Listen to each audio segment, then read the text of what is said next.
नमस्कार दोस्तों, आप देख रहे हैं 4 PM महाराष्ट्र और मैं हूं मयूर परीख। दोस्तों, महाराष्ट्र में मंत्रिमंडल के विस्तरण के बाद किसको कौन सा डिपार्टमेंट मिलेगा, इसकी गुत्थी आखिरकार सुलझ गई है। अजीत पवार ने अपना दम दिखा दिया है और वो मुख्यमंत्री एकनाथ शिंदे की नाक के नीचे से वित्त मंत्रालय ले उड़े हैं। आज जिन 9 लोगों को अलग अलग मंत्रालय दिए गए हैं, यानी कि जो 9 मंत्री जिन्हें अलग अलग मंत्रालय मिले हैं, भारतीय जनता पार्टी को सबसे ज्यादा यानी कि 6 डिपार्टमेंट एनसीपी को देने पड़े हैं, जबकि शिवसेना को अपने हिस्से के 3 डिपार्टमेंट एनसीपी को देने पड़े हैं। सबसे बड़ी बात यह है कि उप मुख्यमंत्री देवेंद्र फडणवीस का कद और छोटा हो गया है। उनके पास गृह और वित्त ये 2 डिपार्टमेंट थे, अब सिर्फ गृह डिपार्टमेंट बच गया है, क्योंकि वित्त विभाग अजीत पवार ने ले लिया है। आखिर जो डिपार्टमेंट की का बंटवारा हुआ है वो किस तरह से हुआ है, इसके बारे में मैं पहले आपको बताऊंगा। उसके बाद हमारे साथ एक खास मेहमान जुड़ने वाले हैं, उनके साथ हम विस्तार से बात करेंगे। अजीत पवार इन्हें दिया गया है फाइनेंस डिपार्टमेंट। ये पहले देवेंद्र फडणवीस के पास यानी कि बीजेपी के पास था। धनंजय मुंडे यानी कि पंकजा मुंडे को हराने वाले उनके परिवारजन और उनके प्रतिस्पर्धी, उन्हें मिला है कृषि विभाग। और ये शिवसेना के पास से अब्दुल सत्तार के पास ये डिपार्टमेंट हुआ करता था। अब्दुल सत्तार का डिमोशन हुआ है, ये डिपार्टमेंट उनके पास से ले लिया गया है और उन्हें अल्पसंख्याक मंत्रालय दिया गया है। सबसे इंपॉर्टेंट डिपार्टमेंट राष्ट्रवादी कांग्रेस के लिए अगर कोई है तो वो है कोऑपरेटिव सेक्टर डिपार्टमेंट यानी कि सहकार विभाग। ये भारतीय जनता पार्टी के अतुल सावे इनके पास से निकाल करके दिलीप वळसे पाटिल इनको दिया गया है। इसके अलावा वैद्यकीय शिक्षण ये हसन मुशर्रफ को दिया गया है, बीजेपी के नेता गिरीश महाजन के पास से लिया गया है। सबसे इंपॉर्टेंट डिपार्टमेंट जो हर बार एनसीपी को चाहिए वो है अन्न नागरिक पुरवठा मंत्री। वो छगन भुजबल, एक बार फिर मोस्ट कंट्रोवर्शियल तरीके से इसका भूतकाल में कारोबार हुआ है, वो छगन भुजबल को मिला है, बीजेपी के रविंद्र चौहान के पास से निकाल लिया गया है। अन्न और औषध प्रशासन ये धर्मराव अतराम शिवसेना के पास से, संजय राठौड़ के पास से एनसीपी के पास गया है। बीजेपी के गिरीश महाजन के पास ही क्रीड़ा और युवक कल्याण विभाग था, जो अब संजय बंसोड़े के पास गया है एनसीपी के। मंगल प्रभात लोढ़ा इनके पास महिला और बाल कल्याण विकास विभाग था, जो निकाल करके अदिति तटकरे यानी सुनील तटकरे इनकी बेटी को दे दिया गया है। और शिवसेना के मुख्यमंत्री एकनाथ शिंदे के पास मदद और पुनर्वसन विभाग था, ये अनिल पाटिल को दिया गया है। इस तरह से शिवसेना के खाते से 3 और एनसीपी के खाते और बीजेपी के खाते से 6 विभाग राष्ट्रवादी कांग्रेस पार्टी को गए हैं। लेकिन इस समय साफ तौर पे हम देख सकते हैं कि रसूखदार विभाग जो है वो मलाई एनसीपी के पास गई है। हमारे साथ इस पूरे विषय पर चर्चा करने के लिए श्री नारायण तिवारी जी मौजूद हैं। मुंबई की पत्रकारिता में श्री नारायण तिवारी जी को सभी कोई जानते हैं। कई दशकों से ये महाराष्ट्र की राजनीति को कवर करते आए हैं, मंत्रालय को कवर करते हैं। इन्होंने कई सारी सरकारों को बनते और बिगड़ते महाराष्ट्र में देखा है। इस समय वो हिंदी दैनिक जागरूक टाइम्स के कार्यकारी संपादक हैं। आइए हम उनसे बात करते हैं। श्री नारायण जी, 4 PM महाराष्ट्र में आपका स्वागत है। हम आपसे ये जानना चाहते हैं कि आखिर अजीत पवार अपनी बात मनवा कर ही रहे, सही है या गलत? सबसे पहले आपके दर्शकों को मेरा प्रणाम। अजीत पवार के बारे में यही कहा जाता है कि जो वो ठान लेते हैं वो करके दिखाते हैं। उन्होंने ठाना था शरद पवार जी को, अपने चाचा को सबक सिखाने के लिए, अपने ऊपर हुए अन्याय का बदला लेने के लिए, तो करके दिखाया। अजीत पवार को यह मलाईदार विभाग ऐसे ही नहीं मिला है। अजीत पवार को यह मलाईदार विभाग जानबूझ के दिया गया है। जो लोग सर चढ़ के बोल रहे थे, जिनके ऊपर सत्ता सर पे सवार हो चुकी थी, उनको सबक सिखाना था। ये काफी दिनों से भाजपा का नेतृत्व महसूस कर रहा था। भाजपा का नेतृत्व तात्पर्य केवल मुंबई महाराष्ट्र से नहीं है। भाजपा का आलाकमान भी ये महसूस कर रहा था कि मैत्री तो की गई है, लेकिन इन लोगों के ऊपर भी वही भूत सवार हो रहा है जो पहले वाले शिवसेना के ऊपर सवार हो रहा था। एकनाथ शिंदे जमीन से जुड़े नेता हैं, जमीन से जुड़े मंत्री हैं, जमीन से जुड़े मुख्यमंत्री हैं। ऐसा मुख्यमंत्री मैं मेरे 36 साल की पत्रकारिता में विलासराव देशमुख के अलावा जमीन से जुड़ा मुख्यमंत्री नहीं देखा। लेकिन उनके साथ जो लोग आए वो सब भूल गए, एक आध दो मंत्री अपवाद हैं छोड़कर, वो सब भूल गए कि बहुत कम संख्या में होकर के भी केवल और केवल अपने पुराने परिवार से, जिसे हम विश्वासघात कह सकते हैं, वो विश्वासघात करने के लिए उनको ये सब मिल रहा है। वो ये सब भूल करके फिर से भाजपा को उसी रूप में डैमेज करना शुरू कर दिए थे जैसे पुरानी शिवसेना में संजय राउत करते थे। तो ये जो तीसरा फ्रंट कह लीजिए, तीसरे व्यक्ति का प्रवेश कराया गया है।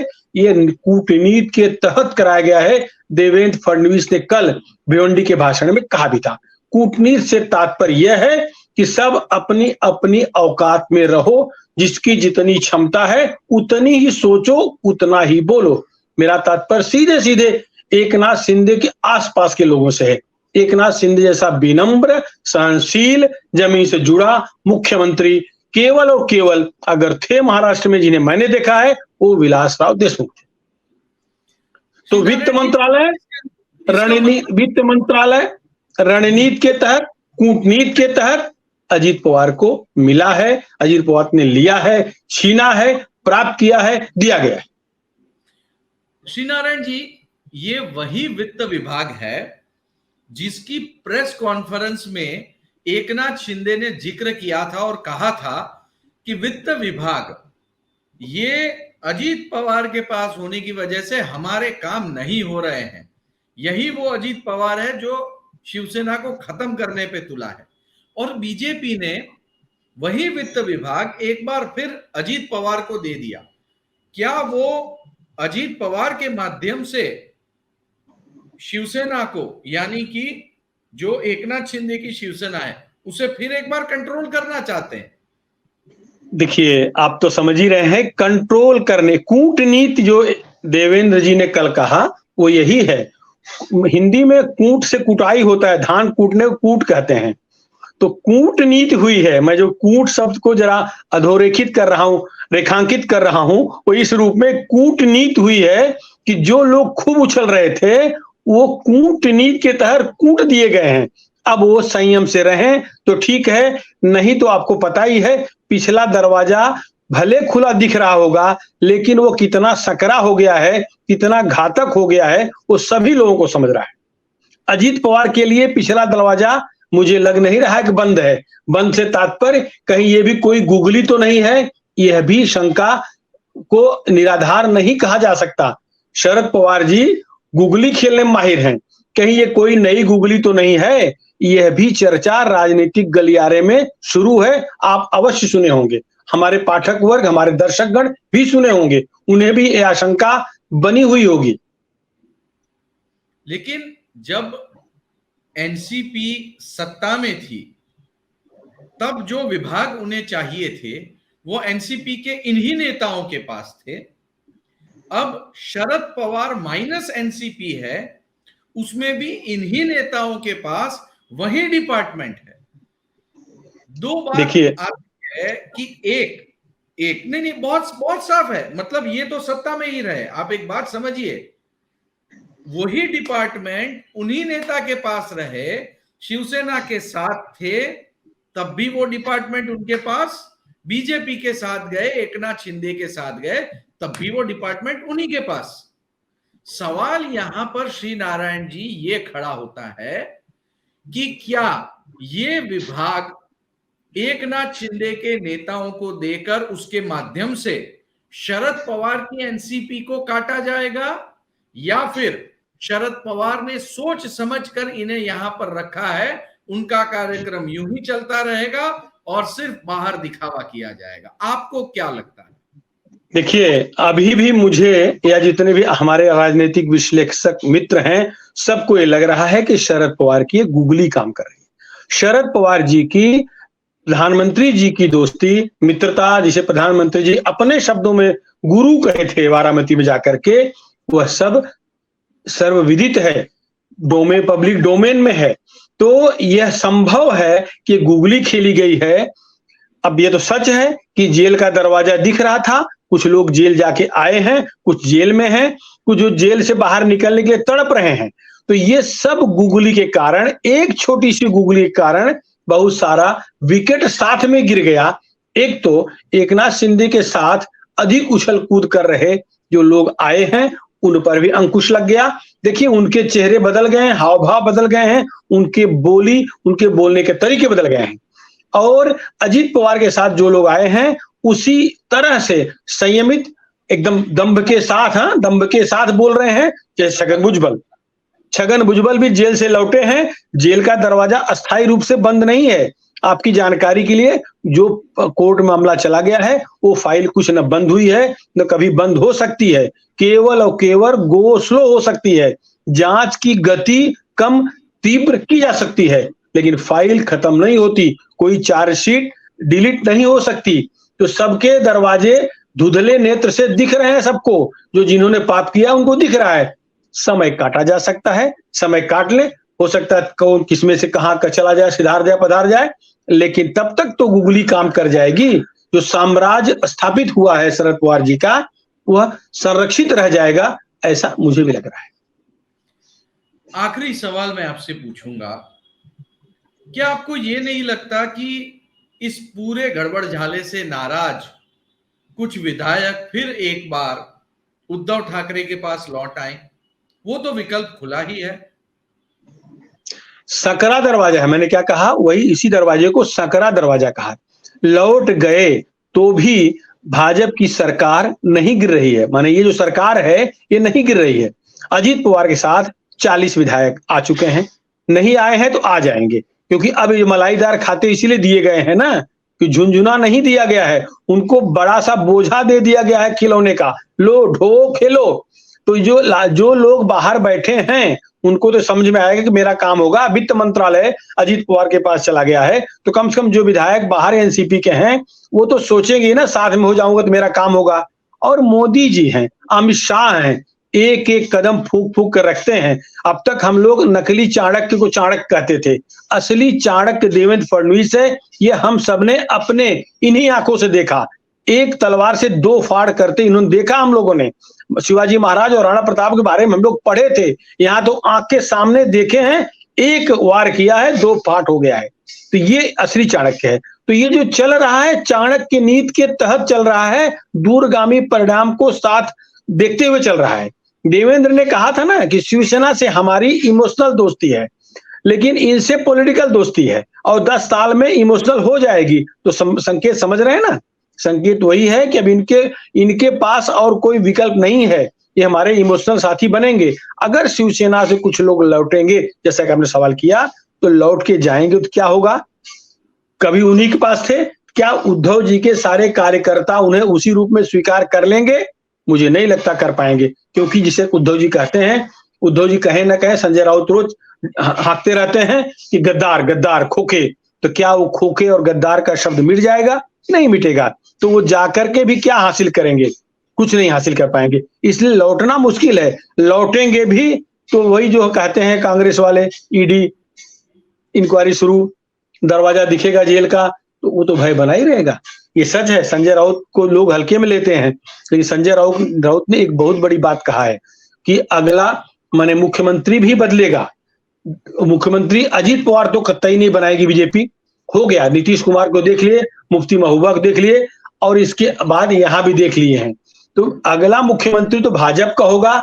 या तो हेमंता बिस्वा शर्मा कोई बने, कांग्रेस से आए, असम को ऐसे कब्जा करे, कांग्रेस भी खत्म हो जाए और भाजपा का झंडा परचम लहरा दे आकाश तक, तो मुख्यमंत्री बन सकता है। लेकिन वो कमल पे आने के बाद तो बाहरी अब मुख्यमंत्री महाराष्ट्र में बीजेपी नहीं बनाएगी, हम आप लिख के रख लें।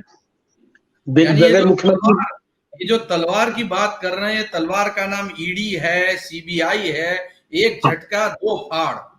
हाँ हाँ हाँ, एक वार दो फाड़, लेकिन हाथ में देवेंद्र के, हाथ में देवेंद्र के, चाणक्य देवेंद्र, रणनीतिकार देवेंद्र, और अमित शाह के कहने पर, अमित शाह से ग्रीन सिग्नल मिलने पर। देखिए अभी परसों रात को गए सब, वहां से लौटने के बाद सब हुआ है। और वित्त मंत्रालय अजित पवार को मिल रहा है, ये तो पहले ही मीटिंग में तय हो गया था। अगर आपको याद होगा तो जब अजित पवार और अमित शाह जी की मीटिंग के बारे में चर्चा हो रही थी, आपको सबको पता है, वो पहले दिन तय हो गया था। क्योंकि अब अजित पवार वो नहीं, वैसा नहीं कर सकते जैसा कर चुके हैं। अजित पवार को फूंक फूंक कदम रखना है, जो दिल्ली से फतवा आएगा, आदेश आएगा, उसी के तहत काम करना है। तो अब शिवसेना के जो लोग रहेंगे वो चिंतित हो ऐसा नहीं है, उनको पूरा न्याय मिलेगा, क्योंकि उनका भी संरक्षक दिल्ली में बैठा है। शिवसेना से तात्पर्य एकनाथ शिंदे के गुट के लोगों से। जी बहुत बहुत शुक्रिया श्री नारायण जी, आपने बिल्कुल डीप में बताया, बाल की खाल भी उधेड़ के रख दी। आपका बहुत बहुत शुक्रिया इस शो में आने के लिए। तो कुल मिलाकर दोस्तों, अजीत पवार का पलड़ा इस समय भारी है, और उनका पलड़ा भारी किया है और किसी ने नहीं, दिल्ली बैठे हुए बीजेपी के शीर्ष नेतृत्व ने। और उनका पलड़ा भारी होने से घाव लगा है एकनाथ शिंदे को। वैसे भी 16 विधायकों पर सस्पेंशन की तलवार लटक रही है, और अब जिस तरीके से मंत्रालयों का आवंटन हुआ है, एकनाथ शिंदे ग्रुप के कई सारे नेता अस्वस्थ निश्चित तौर पर हुए होंगे। दोस्तों, इसी तरह की खबरों के लिए आप देखते रहिए 4 PM महाराष्ट्र। धन्यवाद।